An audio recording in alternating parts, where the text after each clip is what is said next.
Abs. Yes, thank you. And actually, we have another email on the same sort of theme. Can you believe it? 2 emails. This is from I hope Kelly. it's on to do with partners in crime. Well, Because otherwise they're using the wrong email. Kelly says, hi, Laura and Ian. Ian spelled correctly. Absolutely loving the podcast. So I know you've already covered a case in Germany, but there's another messed up incident here in 2001. Have you heard of Armin Memes? Yes! Cannibalism. What? I've not heard of this. Have I? Armin Memes. In German. It's in Germany. Is it? Armin Memes. He advertised online for someone he could eat. Oh yes, I have. Advertised for someone that he could eat, and someone actually responded. Kelly goes on to say, I've watched interviews with the guy, and what scares me is how normal he comes across. He genuinely would not kill someone without their permission. I have a small personal connection to this case because my granny, who lives in a nearby village, actually met the guy as a kid. His mum used to clean my granny's house. I do remember this being a story in the paper, but did he want to kill the person, or did he want to just do what that film Crash and just have a little nibble? I think he wanted someone to sit with permission.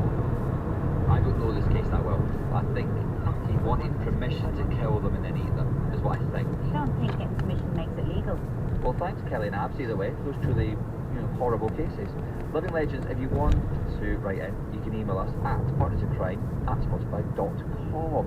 That's right. Now, Ian, Yes. it's your turn again next week. Oh yes, me next week, and we're going to be heading to North Korea for a story that it honestly feels like it's straight out of a Bond film. Partners in Crime is a Spotify original. If you like the show, we'd love it if you left us a rating on our podcast page. And if there's a case you'd like us to cover, then let us know at partnersincrime@spotify.com.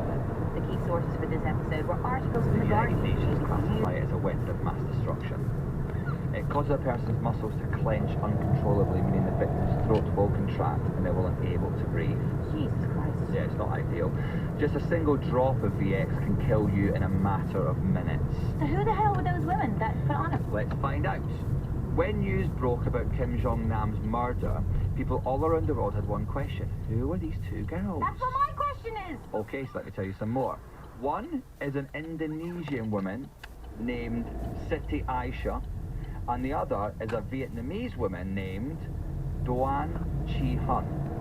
Okay? These 2 women are certainly not your typical assassins. I mean, they said sorry. Well, yeah, one of the many things, even weirder. At the time of her arrest, Siti Aisha was a young mum who wanted to be an actor. We've all been there. Doan Chi Hun had showbiz aspirations too. She was a singer and had previously auditioned for Vietnam Idol. Sadly though, she didn't make it to boot camp. There are a few conflicting stories about why exactly these 2 women were involved with the murder of a major political figure. However, according to multiple sources, the whole assassination was actually a bit of an accident. I mean, how does that work? How do you accidentally kill someone? So when they're caught and questioned by police, both women state they have no knowledge of an assassination plot. In fact, they believe they were taking part in a prank-style reality TV show. Shut up, no way. It's true, yeah, this is true. And that's what it...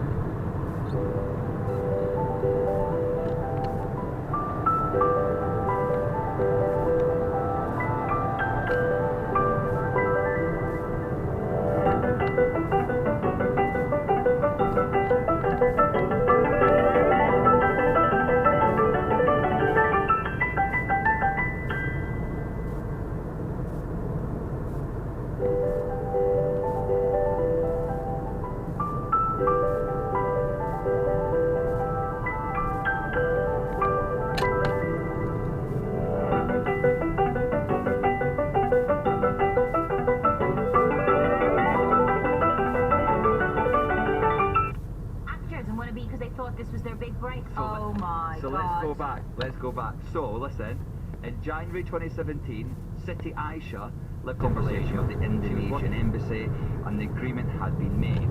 We don't know much more than that. Classified, confidential, you know the truth. Okay, and what about the other one, Doan Chi Hun?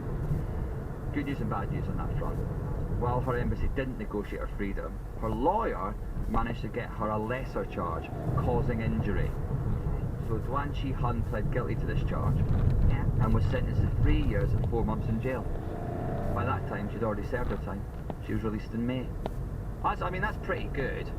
Mad though, isn't it? Like, Mint. and also for someone who's been trying to be assassinated by actual proper assassins, like actual assassins, that was their job. The two women that did it were just two women who didn't know and were like wannabe actresses. Never trust a woman, I've always said it. Every bloody episode, same narrative.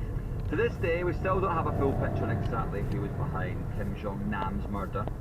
North Korea maintains it had nothing to do with it at all. However, in 2018, the US government made it clear that they believe North Korean officials were behind the attack and condemned them for their public display of contempt for universal norms against chemical weapons. Do you think the girls knew?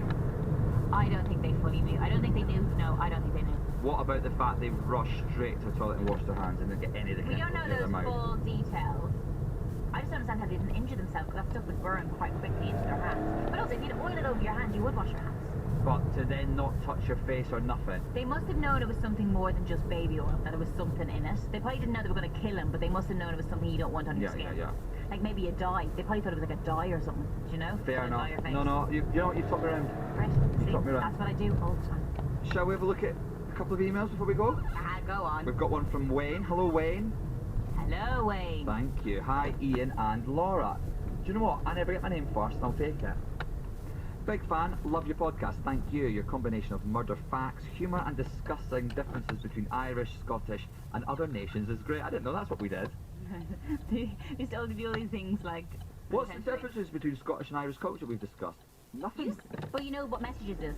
Messages, that's the same. Yeah, but because English people don't know what messages are. Messages means shopping if you've not yeah. been a regular to the podcast before. There's a few similar, so I think Scottish and Irish are actually very similar. I was going to get into some political stuff we don't need to get. Just read the bloody email. Okay. I would suggest the Ludwig group killers, Wolfgang Abel and Marco Furlan, for a future episode. Very interesting, yet rarely talked about. Serial killer duo. Hang on. Love a duo. They're a duo.